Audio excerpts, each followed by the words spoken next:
শুভ প্ৰভাত।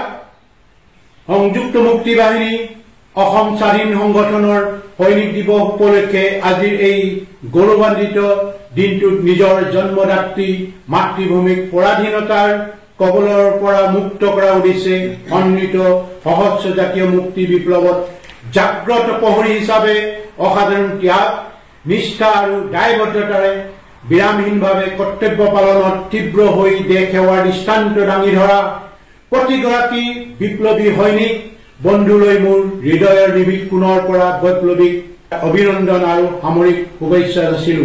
এই শুভক্ষণত যিসকল অসম সন্তানে সৰ্বোচ্চ ত্যাগ অতুলনীয় সাহস আৰু নিভাঁজ দেশ প্ৰেমৰ চানেকে নিজৰ নাম সোণালী আখৰে অসমৰ বুৰঞ্জীত লিপিবদ্ধ কৰি গ'ল, সেইসকল মহান অমৰ মৃতকৰ প্ৰতি সংগঠনৰ হৈ শ্ৰদ্ধাঞ্জলি জনাইছো। আপোনজনক হেৰুৱা গৌৰৱান্বিত পিতৃ মাতৃ তথা পৰিয়ালবৰ্গক আমাৰ গভীৰ সমবেদনা জ্ঞাপন কৰিলো। এই আপাহতে জাতীয় মুক্তি বিপ্লৱৰ কণ্টাকীৰ্ণ পথ পৰিক্ৰমাত ভাৰতীয় দখলৰক্ষী বাহিনীৰ দ্বাৰা নিৰ্যাতিত হোৱা আৰু বন্দিত দুৰ্বিহ জীৱন অতিবাহিত কৰা সকলোলৈকে তেওঁলোকৰ অমূল্য ত্যাগৰ বাবে কৃতজ্ঞচিতে সোঁৱৰিছো। তদুপৰি স্থলগিৰি স্বাধীনতা প্ৰিয় সমূহ জনগণলৈ সশ্ৰদ্ধ বৈপ্লৱিক সম্ভাষণ জনালো।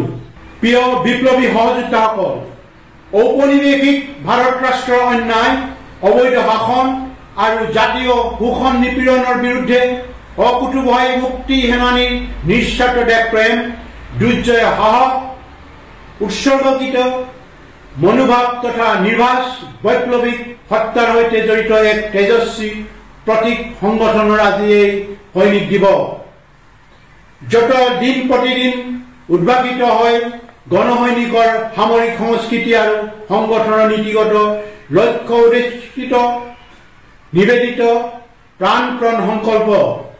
2000 বছৰ পুৰণি স্বকীয় পৰিচয় সমৃদ্ধ অসমৰ সভ্যতা সংস্কৃতি ভাষা আচাৰ নীতি আদি অন্যান্য আৰু উপনিৱেশিক ভাৰতৰ পৰা সম্পূৰ্ণ পৃথক। সিদিনা ইউৰোপীয়ান ইউনিয়নৰ পৰা ব্ৰিটেইন আঁতৰি আহিছিল একমাত্ৰ তেওঁলোকৰ সক্ৰিয়তা অক্ষুণ্ণ ৰখাৰ স্বাৰ্থতেই। গতিকে স্থলগিৰি জাতীয় জীৱনৰ স্বতন্ত্ৰ পৰিচয় গৰিমা সক্ৰিয় সত্তাক জীৱনে মৰণে লালন পালন কৰা সতীৰ্থ সতীতাৰ স্বদেশ নুৰাগ কঠোৰ পৰিশ্ৰম সংবেদনশীলতা সংকল্পবদ্ধতা আৰু নিষ্ঠাৰ প্ৰতিফলন সৈনিক দিৱসৰ গুৰুত্ব অপৰিসীম। প্ৰতিটো ক্ষেত্ৰতে আপোনালোকে দুৰ্বাৰ সাহস নতুন উদ্যম আৰু নৱচিন্তাৰে প্ৰত্যেকৰ দায়িত্ব পালন কৰিলে আমাৰ সংগঠন অগ্ৰণী বাহিনীত পৰিণত হ'ব। দৰাচলতে প্ৰতিগৰাকী সহযোদ্ধা সন্মিলিত সহস্ৰ জাতীয় মুক্তি বিপ্লৱৰ ভৱিষ্যত জ্যোতিষ্মান ধাৰাৰ ধাৰক আৰু বাহক। আমি সকলোৱে এইটো পাহৰি গলে নহব যে স্বাধীনতাৰ মুক্তি বিপ্লৱৰ সফলতাৰ কোনো চমু পথ নাই। বিফলতাত হতাশ নহয় দুগুণ উৎসাহেৰে মন বান্ধি হয় আমি পাৰিমেই নীতিত খামুচি ধৰি কৰা অধ্যৱসায় হ'ল সফলতাৰ চাবিকাঠি। বিগত বৰ্ষৰ কাৰ্যসূচী ৰূপায়ণত যিবোৰ ভুল ত্ৰুটি ৰৈ গৈছিল অথবা প্ৰয়োজনীয় দক্ষতাৰ অভাৱ আছিল, কিন্তু পৰৱৰ্তী সময়ত ফলপ্ৰসূ ৰূপায়ণৰ জৰিয়তে ব্যৱহাৰিক অভিজ্ঞতাৰ পৰা সঞ্চিত শিক্ষাক আগন্তুক দিনত মূলধন হিচাপে লৈয়ে অগ্ৰসৰ হ'ব লাগিব। ব্যক্তি বিশেষৰ সীমাবদ্ধতা ত্ৰুটি বিচ্যুতি আৰু সংগ্ৰামী জীৱনৰ সীমাহীন বাধা বিঘিনি নেওচি আহৰণ কৰা প্ৰায়োগিক অভিজ্ঞতাই হৈছে প্ৰকৃত শিক্ষা। এই শিক্ষাক প্ৰতিনিয়ত প্ৰযান্ত্ৰিক বৈজ্ঞানিক আৰ্হি অৰ্থাৎ মেকানিষ্টিক চাইণ্টিফিক মডেলৰে কৌশিকশীলত ঘঁহি ঘঁহি অভ্যাসৰ দ্বাৰা পৰিশোধিত শিক্ষাক জ্ঞানলৈ ৰূপান্তৰ কৰাটোৱেই প্ৰকৃত বিপ্লৱী গুৰু দায়িত্ব। পদবী জ্যেষ্ঠতা কিংবা নেতৃত্বৰ নামত আহিব পৰা অহমিকা নিজক প্ৰতিষ্ঠা কৰাৰ প্ৰৱণতা ত্যাগ কৰি সাংগঠনিক শৃংখলাবদ্ধতাৰে অধিক দায়বদ্ধ হৈ সংগঠনৰ বৈপ্লৱিক ৰাজনৈতিক আদৰ্শৰ অহিনিশে বিকাশ সাধন কৰাটোৱেই অতীৱ প্ৰয়োজন। সঁচা অৰ্থত শিবিৰসমূহত অনুষ্ঠিত আলোচনা চক্ৰ সভা সমিতি অথবা মুক্তিকামী জনগণৰ মাজতো অধিক ৰাজনৈতিক আদৰ্শ চৰ্চাৰ পটভূমি ৰচনা হওক। অত্যন্ত গুৰুত্বপূৰ্ণ এই যে প্ৰকৃতপক্ষে প্ৰতিজন বিপ্লৱী সেনানীৰ শিক্ষাৰ কঠীয়াতলী হল আশ্ৰয় লোৱা শিবিৰসমূহ।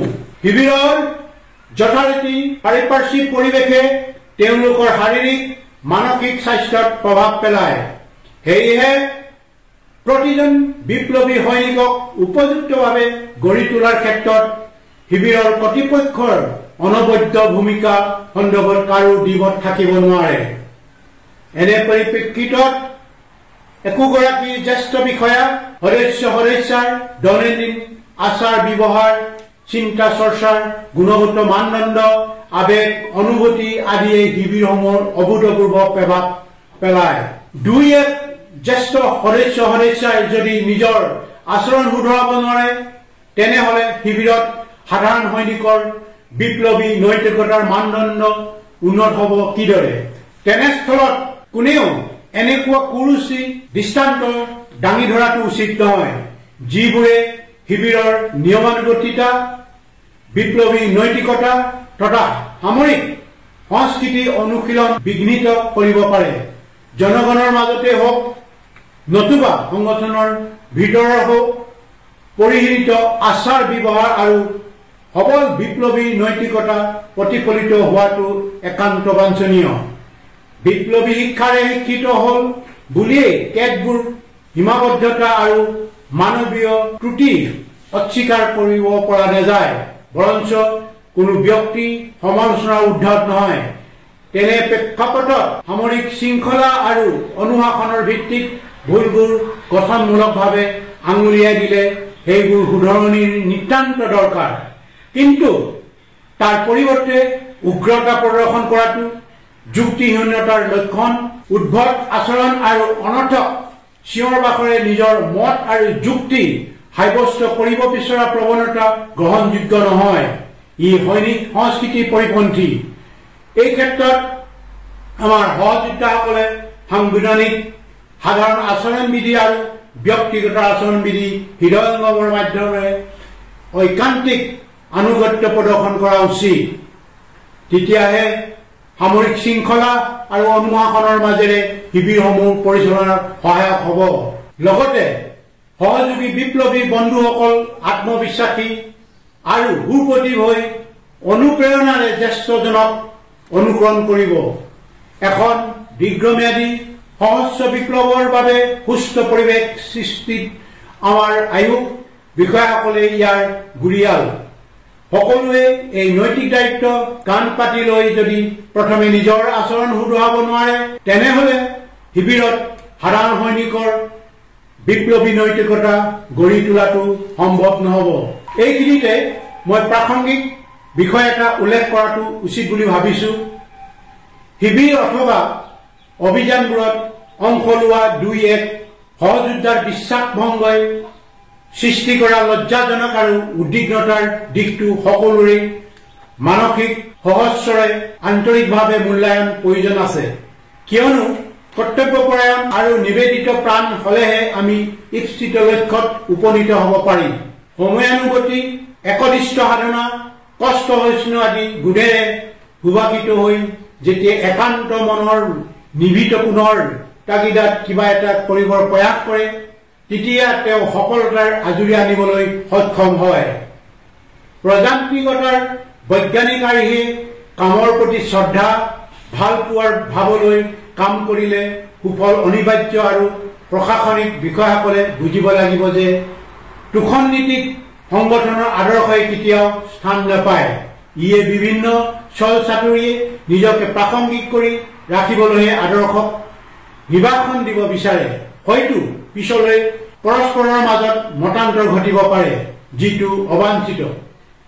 আনহাতে প্ৰতিৰোধী সহজ সংগ্ৰামত বয়সৰ অভিজ্ঞতা যিমান প্ৰয়োজন তাতোতকৈ বেছি প্ৰয়োজন চিন্তাৰ পৰিপক্কতা আৰু সংগঠনৰ প্ৰতি দায়বদ্ধতা, যিটো নিৰন্তৰ কৰ্মসংস্কৃতিৰ সাধনাৰ মাজেদিহে আহৰণ কৰা সম্ভৱ। প্ৰতিজন মুক্তি সেনানীৰ নৈতিক দায়িত্ব অন্যতম দিশ হল সুচিন্তিত পৰিকল্পনাৰে যিকোনো সমস্যাৰ সন্মুখীন হ'ব পৰাকৈ প্ৰতি মুহূৰ্ততে প্ৰস্তুত থকা, অদূৰদৰ্শিতা, অত্যাধিক আবেগ আৰু অহমিকা প্ৰশ্ৰয় দি লোৱা সিদ্ধান্ত বা কৰা কামে যাতে অনাকাংক্ষিত পৰিস্থিতি সৃষ্টি নকৰে তাৰ বাবে আত্ম উপলব্ধিৰ নিতান্তই প্ৰয়োজন। কিয়নো এনে অভ্যাসে নিজৰ ভিতৰৰ বিষয়বোৰ নতুনকৈ চালি জাৰি চাবলৈ শিকায়। প্ৰযান্ত্ৰিক বৈজ্ঞানিক, যিটো ইংলিছত কয় মেকানিষ্টিক চাইণ্টিফিক, আৰ্হিৰ সৰুগত কৰিয়েই বিশ্বৰ বৃহৎ বৃহৎ বিজ্ঞানগাৰ পৰীক্ষাগাৰসমূহত বিজ্ঞানীসকলে বাওঁখে কাম কৰাৰ বাবে তেওঁলোকে সফলতা দেখি আগুৱাই যায়। প্ৰযান্ত্ৰিক বৈজ্ঞানিক আৰ্হিক আওকাণ কৰা কাৰ্য ক্ষতিকাৰক হোৱাৰ অৱকাশ থাকে। প্ৰযান্ত্ৰিক বৈজ্ঞানিক আৰ্হিৰ অবিহনে স্বাধীনতাৰ মুক্তি বিপ্লৱক আগুৱাই নিয়াটো অসম্ভৱ। সেয়েহে সংযুক্ত মুক্তি বাহিনী অসম স্বাধীন সংগঠনৰ নেতা, বিষয়া, সদস্যসকলে ওপৰত উল্লেখিত নীতি অনুশাসনক যান্ত্ৰিকতা বা বাধ্য কৰোৱা বুলি ভবাটো অনুচিত। লক্ষণীয় কথাটো হ'ল মুক্তি সেনানীৰ বিশ্বাস, দৃঢ়তা, সাহস, সততা আৰু আপোচবিহীনতাৰ ওপৰতে বিপ্লৱী জীৱনৰ গুৰুত্বপূৰ্ণ তাৎপৰ্য নিৰ্ভৰ কৰে। নিভাজ দেশপ্ৰেম, নিঃস্বাৰ্থ ভাল পোৱা নাথাকিলে সহস্ৰ বিপ্লৱী সংগঠনৰ অগ্ৰদূত হিচাপে ব্ৰতি থকাটো কঠিন। ঘাত প্ৰতিঘাত, মৃত্যু ভয় আদি সকলো প্ৰত্যাহ্বান অতিক্ৰমী সংগঠনৰ মহান স্বাৰ্থক প্ৰথম হিচাপে হাৰে সিমুজে হৃদয়ত স্থাপিত কৰি স্বাধীনতা পুনঃপ্ৰতিষ্ঠাৰ সংগ্ৰামৰ গতিক ত্বৰান্বিত কৰিব পৰাটোৱেই সংগঠনৰ প্ৰতিগৰাকী সেনানীৰ প্ৰাথমিক দায়িত্ব। ইয়াক নিচা অথবা পেচা হিচাপে লোৱা সকলোৱে যুঁজৰ আগতে পৰাজয় মানি কাপুৰুষৰ দৰে পলায়ন কৰিবলৈ বাধ্য হয়। সীমাহীন বিপদ আপদ, অভাৱ অনাটনৰ লগত সহ অৱস্থানমূলক পৰীক্ষিত সত্যক আন্তৰিকতাৰে মানি লৈ আৰু সেই সকলোবোৰ বিৰোধমূলক উপাদানৰ লগত যুঁজি যুঁজিয়েই মুক্তি সেনানীসকলে অভিজ্ঞতাক শানিত কৰে। অপুৰন্ত ধৈৰ্য, পৰ্বতসম দৃঢ়তা তথা অধ্যৱসায় আদি অন্যতম গুণাৱলীক সমৃদ্ধ কৰি তোলে। মৰমৰ সদস্যাৰ স্বদেশ স্বদাশীৰ প্ৰতি স্বেচ্ছাপ্ৰণোদিত সেৱাই সংগঠনৰ ভিতৰত এক নতুন মাত্ৰা প্ৰদান কৰিছে। অনাগত দিনবোৰত আপোনালোকে নসাহস, নতুন উদ্যম আৰু নৱচিন্তাৰে প্ৰত্যেকে প্ৰত্যেকৰ দায়িত্ব পালন কৰিলে আমাৰ সংগঠন অগ্ৰণী বাহিনীত পৰিণত হ'ব। এই সুবাদতে সোঁৱৰাই দিব বিচাৰিছো, নৈতিক চৰিত্ৰ আৰু অন্তৰৰ পবিত্ৰতাহে বিপ্লৱীক মৰ্যাদা প্ৰদান কৰে। স্থিতিপক্ষজনক কোনো ঘাত প্ৰতিঘাতে হতাশ কৰিব নোৱাৰে অথবা ঐশ্বৰ্য বিভূতিক লৈ কেতিয়াও পৰোচিত নহয়। ই বুৱতী নদীৰ দৰে লক্ষ্যপ্ৰাপ্তিৰ দুৰ্বাৰ আকাংক্ষাই মন উদ্বেলিত কৰে।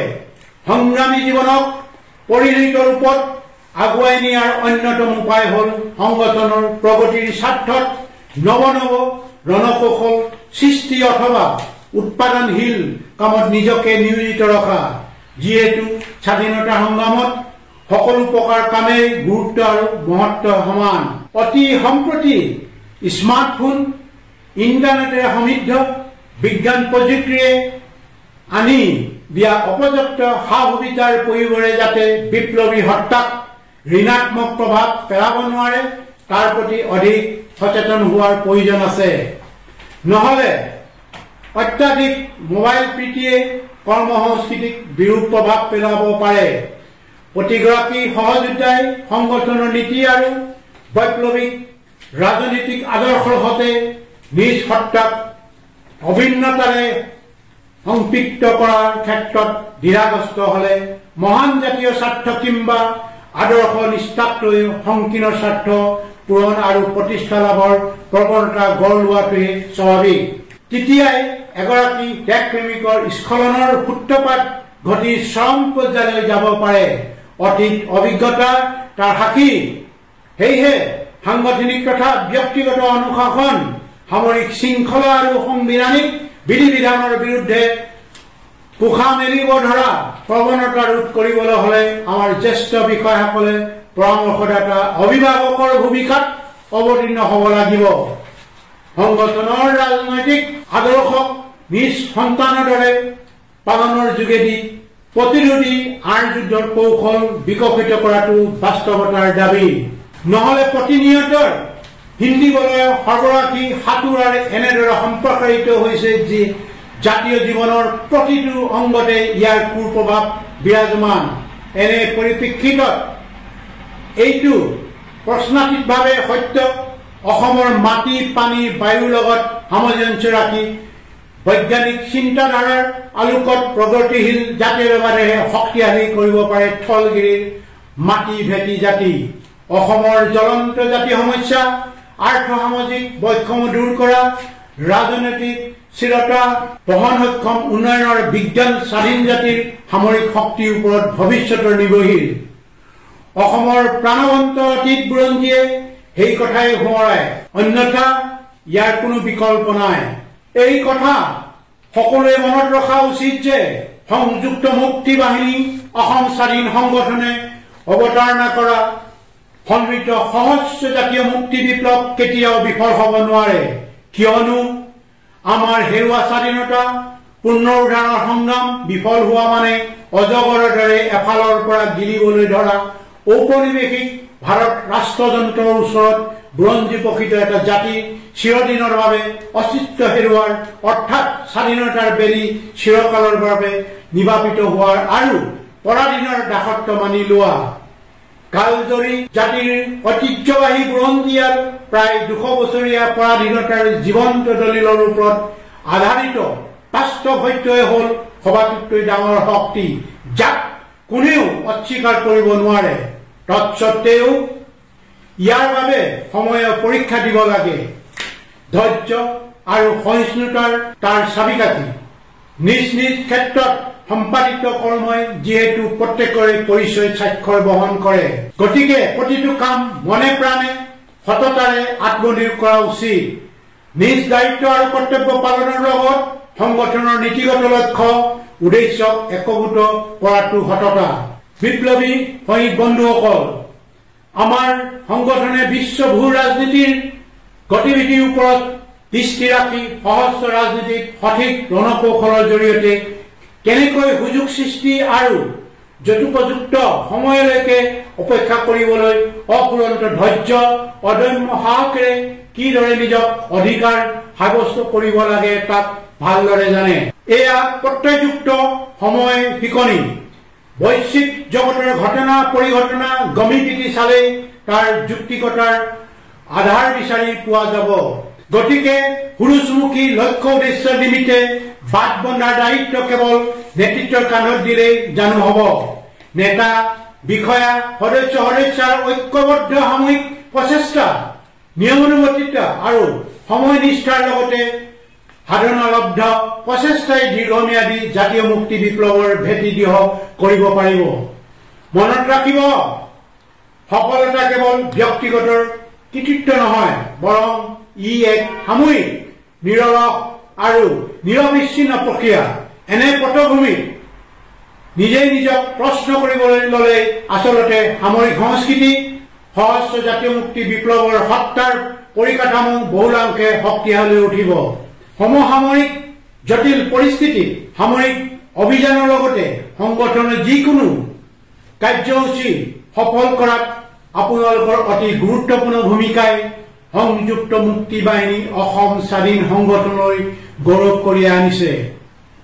সকলোৱে উজ্জীৱিত মন মানসিকতা, অৰ্ধব্যৱসায় আৰু সাফল্য একো একোটা মাইলৰ খুঁটি, যাৰ জৰিয়তে সংগঠনটোক উদ্বুদ্ধ কৰিছে।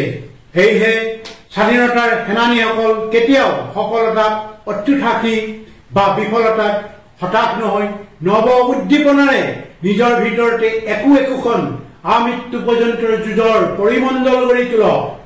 আমি সকলোৱে নীতিত অবিচল থাকি পৰিৱৰ্তিত সময়ৰ লগত খাপ খুৱাই যাতে আমি প্ৰতিকূলতাৰ সকলো হেঙাৰ অতিক্ৰমী নিৰলসভাৱে সাফল্যৰ সোপান বগাবলৈ সক্ষম হওঁ। সদৌ শেষত সংগঠনৰ প্ৰতিগৰাকী নিষ্ঠাবান জ্যেষ্ঠ কনিষ্ঠ মুক্তি সেনানীৰ নিৰাপদ সুস্বাস্থ্য আৰু সবটোপকাৰে কুশল কামনা কৰিছো। জয় অসম, জয় অসম, জয় অসম।